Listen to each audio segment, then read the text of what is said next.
오늘은 교회력으로 종려주일입니다. 예수님께서 마지막 예루살렘에 입성하실 때 많은 백성들이 손에 종려가지를 가지고 예수님을 환영합니다. 호산나 다윗의 자손이여 지금 우리를 구원하소서.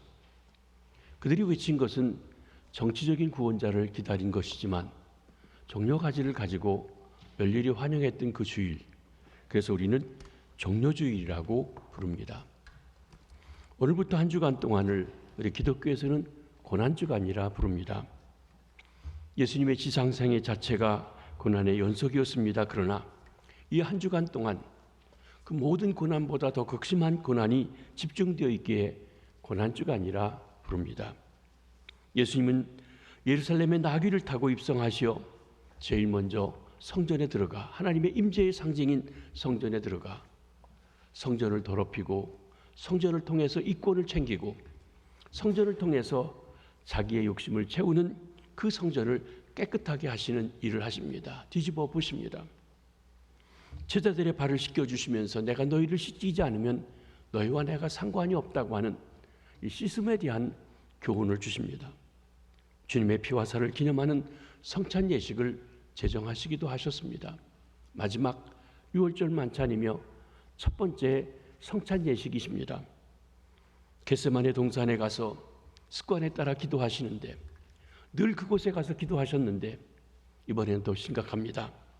땀방울이 피가 되도록 간절히 절실하게 주님 앞에 기도합니다.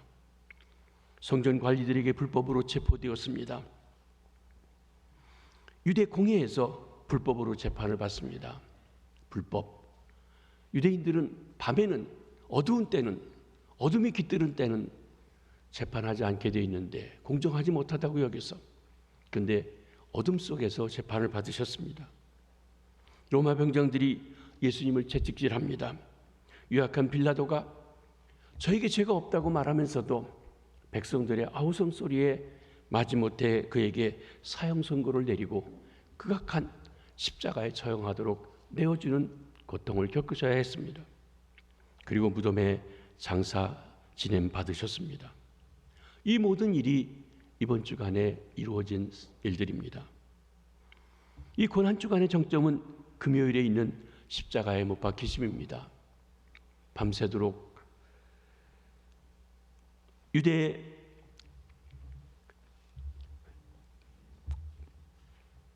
유대인들에게 공회에서 하나님을 모독한 죄로 사형 선고를 받은 그러나 그 죄로 로마에서 사형 선고를 받을 수 없기에 빌라도의 관정에 끌려가 십자가에 못 박도록 처형하도록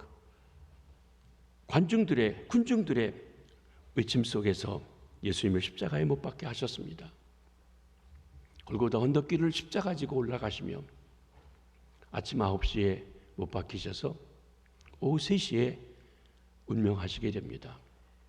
유월절 양 잡는 날에 하나님의 어린 양 예수 그리스도께서 온 세상 죄를 지시고 십자가에 못 박혀 죽으셨습니다. 우리는 우리 주님 예수께서 십자가에 못 박혀 죽으심을 당하신 그날을 성금요일, 거룩한 금요일, 굿 프라이데이라고 이야기합니다. 그날을 우리가 기억하며 금식하기도 하고 기도하며 말씀을 보며 주님의 고난을 깊이 묵상합니다.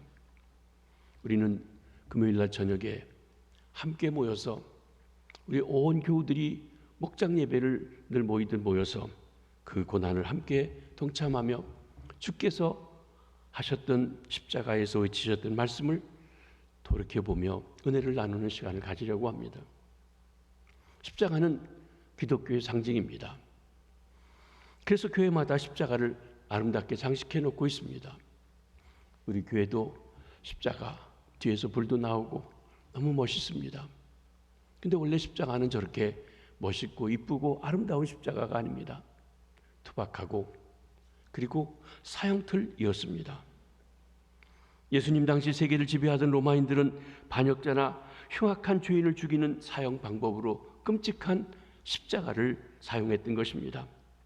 예수님께서는 하나님 아버지의 뜻에 죽기까지 복종하셨으니 곧 십자가의 죽으심이라고 하였던 것입니다. 죄 없으신 주님이 하나님의 구원 계획에 따라 십자가에 달려 죽으심으로 아버지의 뜻에 죽기까지 복종하셨습니다. 예수 그리스도께서 십자가에 달려 죽으심으로 이제 십자가는 사형틀에서 구원의 복음으로 바뀌게 되었습니다. 십자가는 인류를 구원하는 소망이 되었습니다. 예수님께서는 십자가에 달려있는 동안 7마디의 말씀을 하셨습니다. 아버지, 저들을 사하여 주옵소서. 오늘 내가 나와 함께 낙원에 있으리라. 여자여 보소서, 아들이니다. 보라, 내 어머니라. 엘리 엘리 라마 사막다니. 나의 하나님 어찌하여 나를 버리셨나이까. 내가 목마르다. 다 이루었다. 아버지, 내 영혼을 아버지 손에 부탁하나이다. 이 중 6번째 말씀이었던 다 이루었다. 오늘 우리가 함께 살펴보며 은혜를 나누고자 합니다. 다 이루었다. 이는 모든 것을 다 이루었다는 승리의 외침이요 성취의 외침입니다. 다 이루었다. 신약 성경을 기록하고 있는 헬라어로 한 단어입니다. 테텔레스타이라고 한 말입니다. 이 테텔레스타이란 말은 끝내다, 완성하다, 성취하다는 뜻을 가진 텔레오라고 하는 동사의 완료 수동형입니다. 다 완료됐다. 그런데 그 일이 수동적으로 해결되어진 것을 말씀합니다. 테텔레스타이, 다 이루었다. 이는 우리에게 낯선 말이고 잘 사용되지 않는 그런 단어이기도 합니다. 그러나 예수님 당시 사람들에게는 일상적으로 사용하던 말입니다. 테텔레스타이, 다 이루었다. 이 말은 종과 노예들이 사용했습니다. 주인이 종에게 일을 시킵니다. 그러면 종이 가서 주인이 시킨 일을 다 하고 와서 보고합니다. 주인님, 테텔레스타이, 제게 시킨 일을 다 했습니다. 테텔레스타이, 다 이루었다. 이 말은 화가들도 사용했습니다. 한 화가가 작품을 완성했을 때 뒤로 물러가서 여기저기 다 보고 그 마음에 흡족한 마음을 가지고 말합니다. 테텔레스타이, 완성했다. 그림이 완성됐다 하는 말입니다. 테텔레스타이, 다 이루었다. 이 말은 상인들도 상거래에서도 사용되었습니다. 내가 돈을 주고 물건을 삽니다. 물건을 보고 흥정하고 받았습니다. 주인이 돈을 받습니다. 돈을 받고 이제 거래가 끝났습니다 하는 말입니다. 그때 영수증을 주면서 하는 말이 테텔레스타이입니다. 돈을 다 받았습니다. 다 갚으셨습니다. 물건 가져가셔도 됩니다. 빚진 게 없습니다. 이렇게 테텔레스타이는 다양하게 일상적으로 사용되어졌던 말입니다. 종은 일을 마쳤습니다. 화가는 그림이 완성되었습니다. 상거래에서 빚이 다 해결되어진 것입니다. 그렇다면 예수 그리스도께서 십자가에서 다 이루었다, 테텔레스타이 외치신 것은 어떤 의미가 있는 것일까요? 첫째로는 예언이 완성되었다는 것입니다. 예수 그리스도의 생애처럼 그렇게 철저하게 빈틈없이 계획되고 예언된 생애는 없습니다. 창세기에서부터 시작해서 말라기까지 예수님의 오심과 생애와 죽으심과 다시 오심에 대한 예언이 거듭거듭 계속되어지고 있습니다. 예수 그리스도의 탄생이 성취되었습니다. 그분은 태어나기 전에 이미 동정녀에게 탄생할 것이 예언되었습니다. 아브라함의 후손으로, 다윗의 후손으로 그 혈통을 타고 태어날 것이 예언되었습니다. 그가 태어날 장소가 베들레헴이라고 도시 이름이 정확하게 그 이름까지도 예언되었습니다. 태어나면 그 이름을 예수라고, 임마누엘이라 할 것이라고 예언되었습니다. 태어난 후에 그 백성들이 애굽에 종살이 했던 것처럼 애굽에 가서 잠시 머물다 돌아올 것이라고 하는 그 말씀도, 고난을 겪을 것에 대한 예언도 되어져 있습니다. 나아가 예수 그리스도의 십자가의 고난과 죽음이 예언되었습니다. 어린 나귀를 타고 왕으로 예루살렘에 임하실 것이 예언되었습니다. 은 30냥의 친구에 의해, 가까운 사람에 의해, 한 상에서 밥을 먹던 사람에 의해 팔릴 것이라고 하는 배신도 예언되었습니다. 마침내 십자가라는 나무에 달려 저주받을 자로서 나타나게 될 것을 예언되었습니다. 그리고 십자가 위에서 범죄자 중 하나로 간주될 것이라고 예언되었습니다. 이 십자가에서 범죄자로 몰리면서도 자기를 못 박는 사람들을 위해 용서의 기도를 드리실 것이라고 예언되었습니다. 그 십자가상에서 하나님에게조차 버림받아 엘리 엘리 라마 사막다니, 나의 하나님 나의 하나님 어찌하여 나를 버리시나이까라고 부르실 것이라 예언되었습니다. 이것은 시편 22편에 말씀되어진 예언의 말씀입니다. 마지막 고통 속에 목이 갈아여 초로 마시우게 될 것을 예언했습니다. 오늘 본문에 있는 말씀 다시 한번 보시겠습니다. 거기 신포도주가 가득히 담긴 그릇이 있는지라 사람들이 신포도주를 적신 해면을 우슬초에 메어 예수의 입에 대니 예수께서 신포도주를 받으신 후에 이르시되 다 이루었다 하시고 머리를 숙이니 영원히 떠나가시니라. 시편 69편에 보면 저들이 나에게 신포도주를 먹인다고 하는 말씀을, 그 예언의 말씀을 이루신 후에 모든 구약 성경이 그분의 생애에 대한 마지막 예언이 성취된 직후에 우리 주님 예수 그리스도께서 다 이루었다 테텔레스타이 하고 외치신 것입니다. 이처럼 예수님의 삶은 출생에서부터 죽음에 이르기까지 수많은 예언들은 빈틈없이 완전히 성취되었습니다. 그리고 하나님에 의해서 완성되어진 것입니다.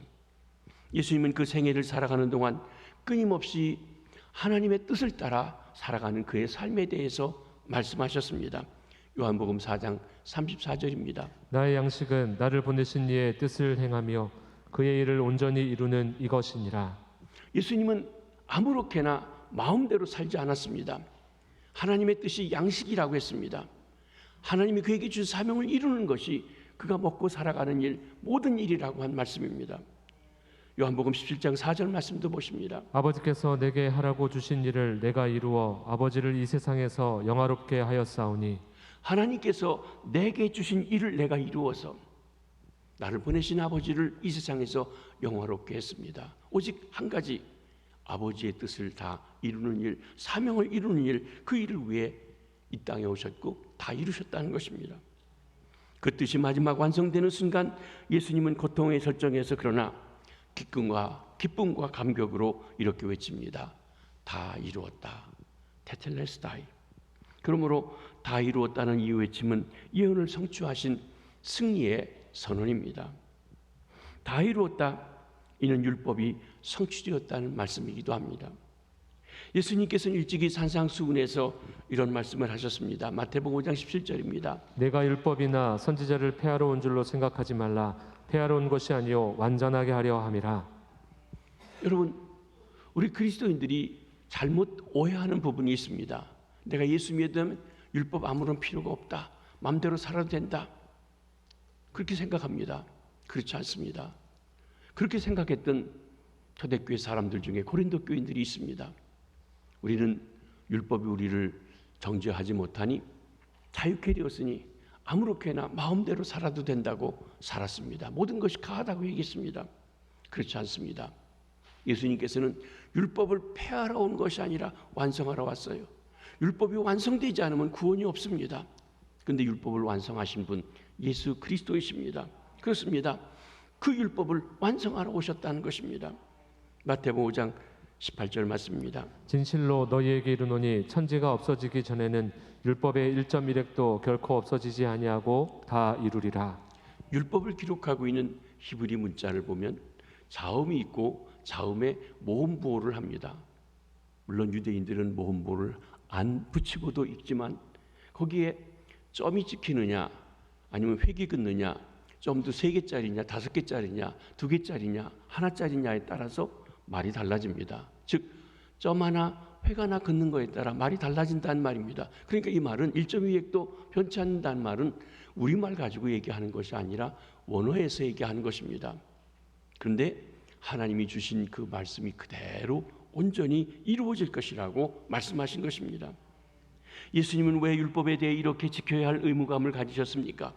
이 사실에 대해서 율법학자였고 율법을 열심히 연구했던, 그리고 율법대로 살려고 했었던 사도 바울은 갈라디아 4장 4절 5절에서 그 이유에 대해서 이렇게 설명합니다. 때가 참에 하나님이 그 아들을 보내사 여자에게서 나게 하시고 율법 아래에 나게 하신 것은 율법 아래에 있는 자들을 속량하시고 우리로 아들의 명분을 얻게 하려 하심이라. 여기 중요한 말씀을 하십니다.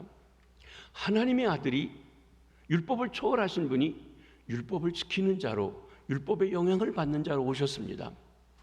왜 그렇습니까? 율법 아래 정죄받고 있는 인간들을 속량해 주시기 위해서, 그래서 우리로 하여금 율법을 뛰어넘어 의롭다함을 받는 하나님의 자녀가 되게 하시기 위해서입니다. 그러기 위해서 율법이 완성되어야 했습니다. 예수님은 율법을 완성하러, 율법을 성취하러 이 땅에 오신 것입니다. 하나님의 율법을 범하여 저주받을 수밖에 없는 인생들을 대신해서 그 율법을 지키셨습니다.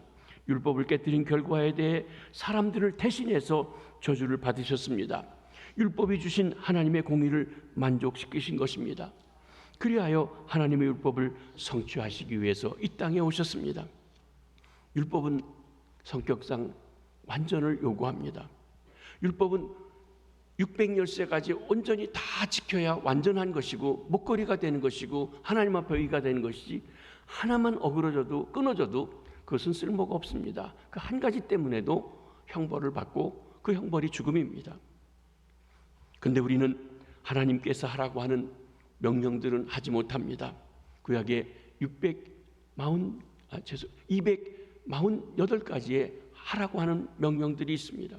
하지 말라는 것은 365가지가 있는데 하지 말라는 것은 또 합니다. 우리는 죄인입니다.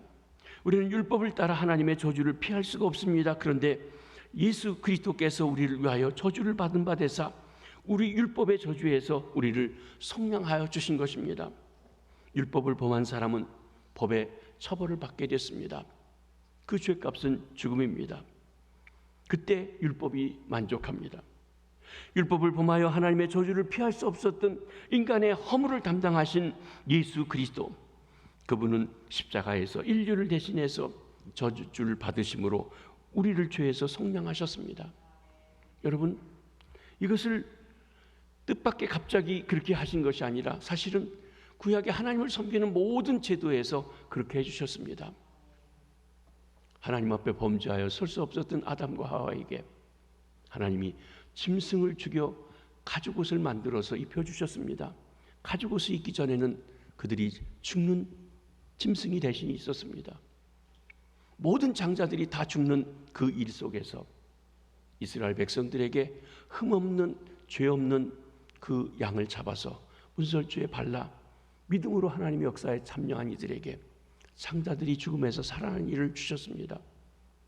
죄를 지어서 죄값으로 죽어야 되는 사람이 흠없는 어린 양을 택하여 그에게 자기 죄를 전가해서 그 양을 죽이면, 그래서 그 피를 드리면 바로 내 죄가 하나님 앞에서 받아들여지고 용서되고 흠없다, 죄 없다, 그리고 선언되었던 것입니다. 이것이 바로 성량입니다. 태신해 주신 것입니다. 성량했다는 말, 바로 빚이 해결되었다는 말입니다. 다 이루었다 해당하는 헬라어 테텔레스타이는 상업적인 용어라고 했습니다. 빚을 다 갚았다는 것입니다. 죄는 인간이 지고 있는 도덕적인 빚과도 같습니다. 갚지 않으면 안 되는데, 인간에게 갚을 능력이 없는데 대신 갚아주신 것입니다. 이것이 인간의 도덕적인 갈등, 딜레마였었습니다. 그런데 예수님께서 우리의 죄를 대신 짊어지시고 그 죄에 대한 저주를 대신 받으심으로 말미암아 십자가에서 죄의 부채를, 죄의 빚을 해결해 주신 것입니다. 우리의 허물과 죄를 담당하시고 골고다 언덕에서 마지막 피 한 방울까지 떨구시던 바로 그 순간 우리 주님께서 외치셨습니다. 다 이루었다. 테텔레스타이. 너희들이 갚아야 할 빚이 다 갚아졌다. 주님은 십자가에서 율법을 성취하신 것입니다. 이 사실을 훗날 사도 바울이, 율법을 깊이 알았던 사도 바울이 이렇게 그리스도의 사건을 고백하고 그리고 증거하고 있습니다. 로마서 10장 4절입니다. 그리스도는 모든 믿는 자에게 의를 이루기 위하여 율법의 마침이 되시니라. 여러분, 율법이 완성되지 않으면 구원이 없다고 그랬습니다. 우리는 율법을 완성할 힘이 없습니다. 그래서 율법을 지키려는 우리 노력으로는 절대로 구원받을 사람이 한 사람도 없습니다. 오직 한 분, 그리스도께서 하나님의 율법을 온전히 이루셨습니다. 이제 그분을 믿으면, 그분을 의지하면, 그분 안에 들어가면 우리가 그분이 성취한 의를 우리에게 주시는 것입니다. 그래서 예수 그리스도가 그를 믿는 자를 의롭게 하시기 위해서 율법을 완성하셨다. 마침이 되었다는 말은 완성하셨다는 말입니다. 그러므로 다 이루었다는 외침은 율법을 완성하신 승리의 외침입니다. 율법을 성취하신 승리의 선언인 것입니다. 마지막 다 이루었다는 말은 구원이 성취되었다는 말입니다. 예수님은 예언을 성취하셨습니다. 예수님은 율법을 성취하셨습니다. 나아가 예수님은 구원을 성취하셨습니다. 예수님이 우리의 죄의 대가인 저주를 대신 받으시고 십자가에서 고난을 받으셨습니다. 그 고난이 완료된 바로 그 순간 우리의 구원이 완성된 것입니다. 구원이 완성되었다는 것 무슨 뜻입니까? 그것은 이제 구원을 받기 위해 우리가 해야 될 일이 없다는 것입니다. 다 이루었다, 테텔레스타이, 이 말은 미술가들이 자주 사용되는 말이라고 했습니다. 화가가 한 작품을 완성하고 나면 이렇게 말했습니다. 테텔레스타이, 다 이루었다, 작품이 끝났다, 완성되었다는 것입니다. 주님 예수 그리스도께서는 구원을 완성하셨습니다. 하나님께서 창조 때부터 시작하셔서 인류를 위해 준비하셨던 마스터피스가, 아주 거대한 구원의 그림이 이제 다 완성되어진 것입니다. 여러분, 종종 우리가 미술관에 가서 유명한 화가들의 그림을 봅니다. 어떤 건 이해하기 쉬운 것도 있지만 추상 화가들의 이런 사람들은 참 그림이 이해하기 어려운 그런 그림들도 있습니다. 만약에 레오나르도 다빈치나 미켈란젤로나 라파엘이나 하는 위대한 화가가 그린 그림을 감상한다고 해보십시다. 그때 야, 그림 참 멋있다. 하지만 저거 좀 부족한데 내가 좀 저기다 색깔 좀 칠해주고 저거 좀 고쳐줘야 되겠다. 그리고 칠을 한다면 어떻게 될까요? 그 그림이 망칩니다. 그리고 그렇게 칠하는 것을 개칠한다고 얘기합니다. 우리 주님 예수 그리스도께서 구원을 이루셨습니다. 그 구원이 완성되었습니다. 우리가 보탤 것이 없습니다. 전혀 없습니다. 그런데 우리는 자꾸 뭔가 거기다가 내가 뭔가를 해야만 그것이 완성된다고 하는 착각 속에 있다는 것입니다. 한 번은 부자 청년이 예수님을 찾아와 질문합니다. 선한 선생님이여, 내가 무엇을 하여야 영생을 얻으리이까? 그가 영생을 얻어야 된다고 하는 관심한 것은 잘했습니다. 그런데 그 질문이 잘못되었습니다. 뭐가 잘못됐습니까? 무엇을 하여야 구원을 얻을까 하는 그 질문 자체가 잘못됐다는 것입니다. 그것은 내가 무엇을 해야만 구원을 얻는다고 생각하는 것이 잘못이라는 것입니다. 여러분, 우리가 우리 구원을 위해서 해야 될 일은 없습니다. 해봤자 그것 가지고는 하나님 앞에 설 수 없습니다. 개치라는 것뿐입니다. 돈 좀 드린다고 될까요? 찬양한다고 될까요? 아닙니다. 그것 가지고 부족합니다. 내가 무엇을 하여 나를 구원할 수 있다면 그리스도께서는 이 땅에 오실 필요가 없습니다. 십자가 지실 필요가 없습니다. 나의 최선의 삶도 나를 구원할 수 없다는 이 도덕적인 갈등과 죄악의 기쁨을 해결하기 위해서 예수 그리스도께서는 이 땅에 오신 것입니다. 그 예수님께서 우리의 죄와 허물을 담당하시고 보배로운 피를 흘리시고 살을 찢어주시고 마지막 순간에 외치셨습니다. 다 이루었다. 테텔레스타이. 구원은 이제 완성된 것입니다. 우리는 이 구원을, 다 이루어진 구원을 다만 믿음으로 감히 받는 것입니다. 선물로 받아들인 것입니다. 사랑하는 성도 여러분, 여러분은 이 복음을 믿으시는지요? 믿으시기 때문에 이 자리에 있다고 여겨집니다. 로마서 6장 23절 말씀입니다. 죄의 삭은 사망이요 하나님의 은사는 그리스도 예수 우리 주 안에 있는 영생이니라. 이 세상에서 인간들이 두 왕에게 사로잡혀 살아갑니다. 하나는 마귀입니다. 죄입니다. 내 인생 내 마음대로 산다는 것도 사실은 마귀에게 붙잡혀 삽니다. 그런데 마귀는, 죄는 우리를 시컷 부려먹고 일생 동안 부려먹고 마지막에 뭘 주냐면 싹스를 주는데 싹시 사망이에요. 지옥 형벌을 싹스로 줍니다. 내가 시컷 일했는데 10시간 일하고 20시간 일했는데 싹스를 주는데 사망이란 싹스를 준다는 것입니다. 죄의 싹스는 사망이요. 하나님의 은사, 그러나 하나님의 은사는, 하나님의 선물은 우리에게 그리스도 예수 안에 있는 영생이라, 그리스도를 통해서 영원한 생명, 하나님의 생명을 주신다고 했습니다. 영원한 생명을 선물로 주십니다. 하나님의 은혜입니다. 선물은 그저 손을 내밀어 받기만 하면 됩니다. 그것이 믿음입니다. 믿음은 내가 어떤 것을 행하는 것이 아니라 마치 누가 이 믿음을 소개하기를 임금님이 아주 누더기를 입고 보잘것없고 냄새가 나는 거지에게 귀한 선물을 줍니다. 받을 자격이 없어요. 아유, 내가 어떻게 왕에게, 임금님에게 선물을 받습니까? 그런데 임금님이 괜찮다, 받으라고 주실 때 그 선물을 감히 손을 내밀어 받는 게 믿음입니다. 믿음이 행위가 아니에요. 하나님의 은혜에 대한 반응일 뿐입니다. 사도 바울은 이 사실에 대해서 에베소서 2장 8절 9절에 이렇게 우리에게 말씀하고 도전하고 계십니다. 너희는 그 은혜에 의하여 믿음으로 말미암아 구원을 받았으니 이것은 너희에게서 난 것이 아니요 하나님의 선물이라. 행위에서 난 것이 아니니 이는 누구든지 자랑하지 못하게 함이라. 그 은혜를 인하여 믿음으로 말미암아 구원받았다고 했어요. 은혜.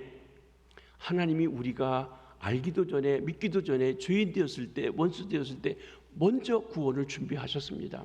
은혜입니다. 다 완성됐어요. 그리고 선포하십니다. 너희들의 모든 죄 문제, 너희들의 모든 죽음의 문제, 마귀에게서에 대한 문제 내가 해결해 놓았으니 이것을 받아들여라. 예수 그리스도를 믿으면 된다. 예수 그리스도가 너의 모든 걸 해결했다 하고 알려주실 때 감히 내가 손을 들어서 받아들입니다. 좋은 학교 못 나왔어도 상관없어요. 부자가 아니라도 상관이 없어요. 높은 지위가 없어도 상관이 없어요. 누구든지 어떤 상태에 있든지 바로 이 하나님의 은혜의 복된 소식을 들은 사람들이 감히 손을 내밀어 받는 것, 그게 믿음으로 말미암아 구원받은 것이 선물이에요. 그렇습니다. 우리는 이 구원을 선물로 받게 된 것입니다. 값없이 받게 되었습니다. 누가 선물을 내고 받는다면 어찌 그것이 선물이라고 하겠습니까? 어떤 사람이 선물을 주시는데 감히 우리가 이거 내가 이거 받아도 되나 하는 그런 선물도 있겠죠. 그때 잠깐 기다리십시오. 내가 그냥 못 받으니까 돈 좀 드리겠습니다 하고 드린다면 선물 주는 사람을 모독하는 게 되는 거죠. 그렇죠? 기쁨으로 감사함으로 받는 것입니다. 예수님은 십자가에서 우리의 죄의 싹을 지불하시고 저주를 받으시면서 외치셨습니다. 다 이루었다. 그러므로 다 이루었다는 외침은 구원을 성취하신 승리의 선언입니다. 구원은 이미 다 이루어졌습니다. 우리는 감히 어떤 것을 추가할 수도 없고 뺄 수도 없습니다. 구원받을 수 있는 유일한 방법은 예수 그리스도께서 다 이루신 그 사건, 다 이루신 그 말씀을 그대로 믿음으로 받아들이는 것입니다. 그것이 바로 예수 믿는다는 말입니다. 이 예수 믿는다는 말은 예수님을 내 인생의 주인으로 모시는 것이기도 합니다. 그분이 나를 대신해서 죽으셨으니 이제는 그분을 위해서 산다는 표현도 들어갑니다. 그러니까 예수님을 주님으로, 예수님을 왕으로 섬기는 삶을 말씀합니다. 그 예수님을 주님으로 믿으시지 않으시겠습니까? 여러분들이 예수님을 주님으로 믿고 계신 줄 압니다. 혹 처음 나오신 분들, 아직 이 복음을 모르시는 분이 계시다면, 내 인생 내 마음대로 나 좋은 대로 산다고 하신다 분이 있다면 여러분의 인생이 아닙니다. 하나님이 보내주신 인생인데 하나님과의 바른 관계를 하도록 보내주신 그리스도를 구주로 믿으시기를 바랍니다. 사랑하는 성도 여러분, 여러분은 믿음으로 하나님의 선물을 손벌려 받음으로 구원받으셨습니까? 우리가 가장 중요한 문제는 이 문제입니다. 그 은혜에 감사하며 찬송하며 새롭게 헌신하시기 바랍니다. 나 예수 믿는데 그렇게 말하십니까? 그럼 한번 돌아보시기 바랍니다. 정말 그분을 나의 주님으로, 나의 왕으로, 그분이 내게, 그분의 뜻에 내가 맞춰 살아갑니까? 아니면 내가 내 인생을 휘두르면서 입으로는 주여 주여 하고 있지는 혹 않으신지요? 우리가 주님을 은혜에 감사하며 새롭게 헌신하며 찬송하며 감사하며 살아갈 때 주님의 승리에 동참하는 주의 백성들 되시기를 주의 이름으로 축복합니다. 이제 우리는 다 이루었다 선언하신 예수 그리스도의 사역에 근거해서 성찬 예식을 거행하려고 합니다. 성찬식은 6월절 만찬 자리에서 이번 주간으로 하면 목요일 저녁에 다락방에서 예수님께서 제자들과 함께 맺으신 언약입니다. 그것을 우리가 기억하며 기념하며 성찬 예식을 거행하려고 합니다. 오늘 말씀을 들으신 성도 여러분, 이제 우리가 성찬식에 참여할 때 우리 주님의 은혜가 성찬식을 통해서 여러분에게 더욱 깊이 임하시기를 바랍니다. 우리 배종호인들 나와주시고 여러분들 기도하면서 이 성찬식에 참여해 주시기를 바랍니다.